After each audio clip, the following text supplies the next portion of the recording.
Hello everyone, welcome back to my channel Telugu vegetarian recipes. ఈ వీడియోలో మనం క్విన్వా కిచిడి ఎలా చేయాలో చూద్దాం. ముందుగా క్విన్వాని పెసరపప్పుని ఈక్వల్ క్వాంటిటీస్లో తీసుకొని 4 to 5 టైమ్స్ వాష్ చేసుకొని 30 మినిట్స్ పాటు సోక్ చేసి పెట్టుకోవాలి. ఒక ప్రెషర్ కుక్కర్లో 2 టేబుల్ స్పూన్స్ నెయ్యి వేసుకోవాలి. ఈ రెసిపీకి గీ మాత్రమే వాడతాము. నెయ్యి మెల్ట్ అయిపోయాక అందులోకి ఆవాలు, జీలకర్ర వేసి పోపు బాగా వేగే వరకు ఫ్రై చేసుకోండి. దీంట్లోకి కొద్దిగా ఇంగువ కూడా యాడ్ చేసుకోండి. తర్వాత ఇందులోకి 5 పచ్చిమిర్చిని కట్ చేసుకొని వేసుకోండి. తర్వాత కొద్దిగా కరివేపాకు కూడా యాడ్ చేసి అందులోకి సన్నగా తరుక్కున్న అల్లం ముక్కలు కూడా యాడ్ చేసి బాగా ఫ్రై చేసుకోండి. పచ్చిమిర్చి అల్లం ముక్కలు బాగా ఫ్రై అయ్యాక అందులోకి సన్నగా కట్ చేసి పెట్టుకున్న ఒక పెద్ద ఆనియన్ కూడా వేసి బాగా ఫ్రై చేసుకోండి. ఆనియన్స్ సాఫ్ట్ అయ్యే వరకు ఫ్రై చేసుకోండి. ఆనియన్స్ బాగా సాఫ్ట్ అయ్యాక మీకు అవైలబుల్గా ఉన్న వెజిటేబుల్స్ అన్నీ యాడ్ చేసుకోవచ్చు. ఇక్కడ నేను క్యారెట్, బీన్స్ యాడ్ చేశాను. దాంతోపాటు నేను ఇక్కడ ఫ్రోజన్ గ్రీన్ పీస్ కూడా యాడ్ చేస్తున్నాను. మీ దగ్గర ఫ్రెష్ గ్రీన్ పీస్ ఉంటే అది కూడా యాడ్ చేసుకోవచ్చు.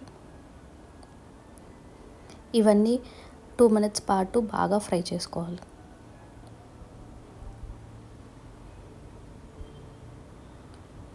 ఇవి బాగా ఫ్రై అయ్యాక ఇందులోకి 3 నుండి 4 చిన్న సైజ్ టమాటాలను కూడా యాడ్ చేసుకొని బాగా మిక్స్ చేసుకోండి.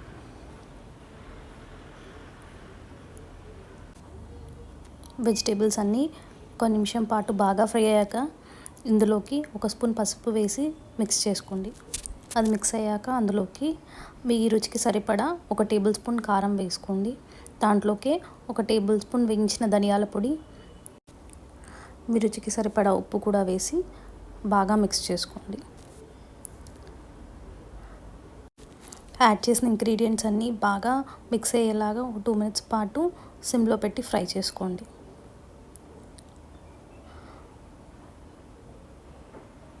ఒక 2 మినిట్స్ తర్వాత ముందుగా సోక్ చేసి పెట్టుకున్న క్విన్వా వాటర్తో సహా వేసేయండి. క్విన్వా వేసి బాగా మిక్స్ చేసి ఒకసారి సాల్ట్ టేస్ట్ చూడండి. ఒకవేళ సాల్ట్ అవసరమైతే ఈ టైంలో యాడ్ చేసుకోండి. దీంట్లోకి గుప్పెడంత ఫ్రెష్ కొత్తిమీర కూడా యాడ్ చేసి కుక్కర్ క్లోజ్ చేసి ఒక 4 విజిల్స్ రానివ్వండి. 3 to 4 విజిల్స్ వచ్చాక మన క్విన్వా రెడీ అయిపోతుంది. ప్రెషర్ మొత్తం రిలీజ్ అయ్యాక చూస్తే ఇలా కనబడుతుంది. దీన్ని కర్డ్తో కానీ పికిల్తో కానీ పేరప్ చేసుకొని తినొచ్చు. డైట్లో ఉండేవాళ్ళు ప్లెయిన్గా యాజ్ ఇట్ ఈస్గా తినేయచ్చు. Thank you for watching.